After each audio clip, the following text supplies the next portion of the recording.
Конференсияи ҷумҳуриявии илми амалӣ бо ташаббуси ҳайати олимону профессорони факултети чоруми Академияи вазорати корҳои дохилӣ дар ҳамоҳангӣ бо раёсати вазорати корҳои дохилии вилояти Суғд бо ҷалби олимон ва тадқиқотчиёни соҳаҳои гуногуни илм аз донишгоҳу донишкадаҳои муқими вилоят дар мавзӯи илми тоҷик имрӯз ва фардои он баргузор гашт.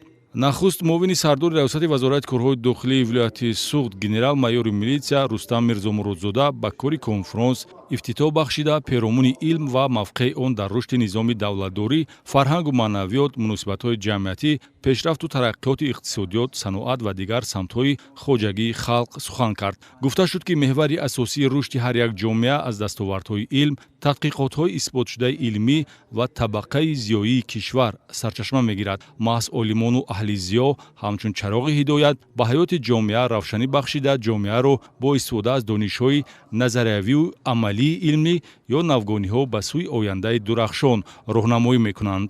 Дар даврони соҳибистиқлолии кишвар бо ташаббусҳои илмпарваронаи асосгузори сулҳу ваҳдати миллии пешвои миллат, президенти ҷумҳурии Тоҷикистон муҳтарам Эмомалӣ Раҳмон илми тоҷик пурмасъул ва олимон бо кашфиётҳои илмии худ парчамбардори ватан мебошанд.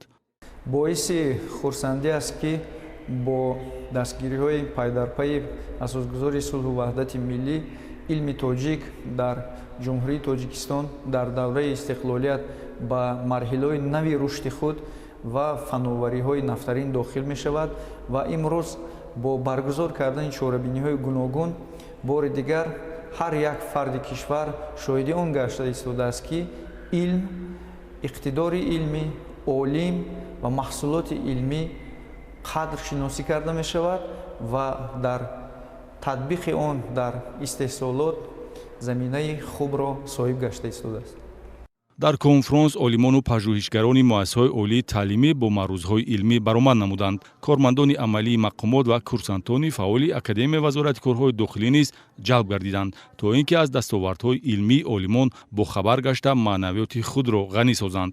Соҳаҳои мухталифи илми тоҷик ба монанди ҳуқуқшиносӣ, техникӣ, иқтисодӣ ва адабиётшиносӣ дар баромади маърузаатчиён матраҳ гардид. Дар маҷмӯъ 7 маърузаи илмӣ ба саҳми иштирокчиён расонида шуда, мавриди баҳсу муҳокимаронӣ қарор гирифт. Кумитаи тадорикоти конференсияи илмии амалӣ, факултети чоруми Академияи вазорати корҳои дохилӣ бештар ба соҳаи илми ҳуқуқшиносӣ таваҷҷӯҳ намуда, олимони дар ин самт фаъолиятбаранда вобаста ба тадқиқотҳои анҷомдода дар низоми соҳаи ҳуқуқшиносӣ баромадҳои пурмуҳтаво карданд.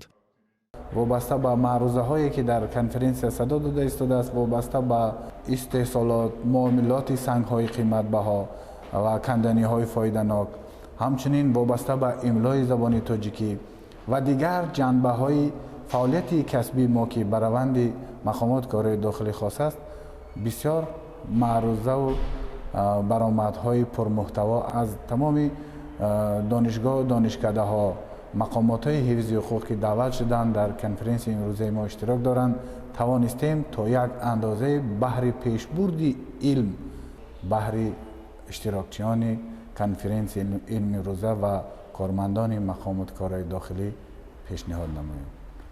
Дар хотима барои саҳм гузоштан дар рушду тараққиёти илми тоҷик, ҳамаи маърузаатчиён бо сипосномаи сардори раёсат қадршиносӣ шуданд. Иттилоъ дода шуд, ки маърузаҳои илмӣ тадқиқотӣ дар чорабинии илмӣ муҳокима гардида ва боз якчанд маърузаҳои пешниҳодшуда дар шакли маҷмӯа чоп карда мешавад.